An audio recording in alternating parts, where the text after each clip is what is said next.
Hi and welcome to A Walk to Remember. My name is Dwayne Baker-Henderson, and as always, I'll be your host as we explore some of the truths and the myths surrounding postpartum depression, as well as give you a few tips to make your journey or someone else's journey who you're supporting through postpartum depression just a little bit easier. Now, in the previous episode, we talked about some of the symptoms of postpartum depression and how there are multiple disorders that make up postpartum depression. And in that episode, we talked about the first 3 of 5. So the baby blues, postpartum panic disorder, and postpartum obsessive compulsive disorder. In this episode, we're going to talk about the remaining 2, which are postpartum post-traumatic stress disorder and postpartum psychosis. Now, as in the previous episode, I want to state right up front that I'm not a doctor. I'm not a mental health professional.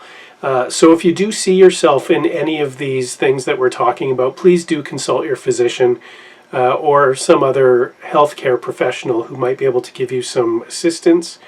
And as I said in the previous episode, there are different ways that they can do that. There are pharmaceuticals that can help you, and there's some other modalities as well that can give you some relief and assistance. So with that, let's talk about these last 2 illnesses that make up postpartum depression.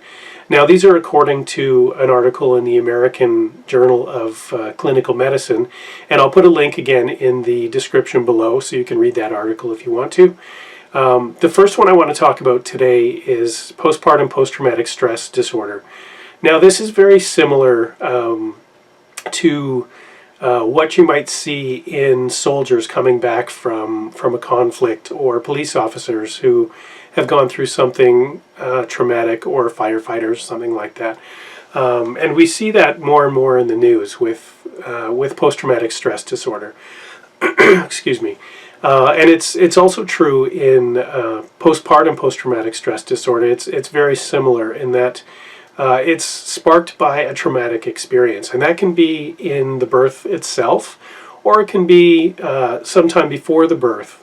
For instance, if there has been some kind of abuse, physical abuse or mental abuse in your childhood, or later in your life, if you've been raped, things like that. That can give you a bigger chance of getting post-traumatic stress disorder after the birth.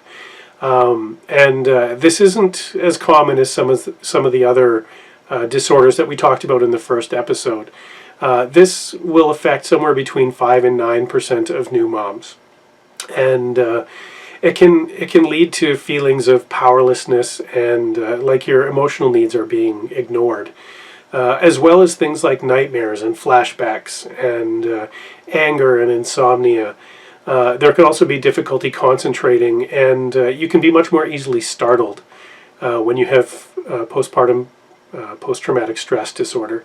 This is something that that you may find yourself doing things to avoid memories of a trauma.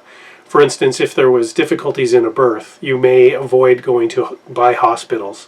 You may avoid going to doctors' offices. And this is something that definitely needs some help with taking care of. So if you do find that you have symptoms similar to this, and again, they may be wrapped up with some of the other disorders as well. For instance, you may have the PPTSD as well as the postpartum obsessive compulsive disorder wrapped up, and the symptoms can be all intermingled. But if you do find you have some of these symptoms, please do consult your healthcare professional. Your journey through postpartum depression can be a lot easier if you do so. So that's postpartum post-traumatic stress disorder. This is something that will definitely have some impact on your maternal functions. So very important to talk to a professional if you do see yourself in this. The last one is postpartum psychosis, and this is probably the most severe of the postpartum depression illnesses as far as I've been able to find out. It's also by far the least common, but it does happen. Less than 0.1-0.2% of new moms will experience this, so somewhere around 1 in 1,000 to 2 in 1,000. And it usually occurs within the first 2 weeks to 3 months of the birth of your baby. And it may lead to delusions or loss of touch with reality. And there's a lot of other things that come along with this as well. There's hallucinations and extreme agitation. There can be confusion, inability to eat or sleep, which is quite common with some of the other ones as well. You can have exhilaration or hyperactivity show up. Your thoughts can race. You can have rapid speech. Very, very rapid changes in mood is quite common, as well as paranoia or suspiciousness. And there can also be difficulty in communicating. And so very, very important to get help if this is something that you are experiencing. This is where a lot of society thinks that postpartum depression is this, because there are those stories of mothers who commit suicide or harm their children. And those are the instances that actually make the media, but this is by far the smallest portion of what makes up postpartum depression. Now, there can be those kind of thoughts, and with postpartum psychosis, you may not understand that these are just thoughts, whereas with some of the other ones, like postpartum panic disorder or postpartum obsessive compulsive disorder, you know that these thoughts are just thoughts. But with postpartum psychosis, it may not be that clear. So if you or somebody that you know are going through these kind of symptoms, definitely get help or encourage them to get help. This is a much more severe part of postpartum depression, like I said, and will definitely require some assistance to get through it easily, or not easily, but more smoothly. And to shorten the episode as well. That's really all I wanted to talk about in these 2 episodes. It's just the different parts of postpartum depression. Like I said in the first episode, there are lots of misconceptions about what PPD is.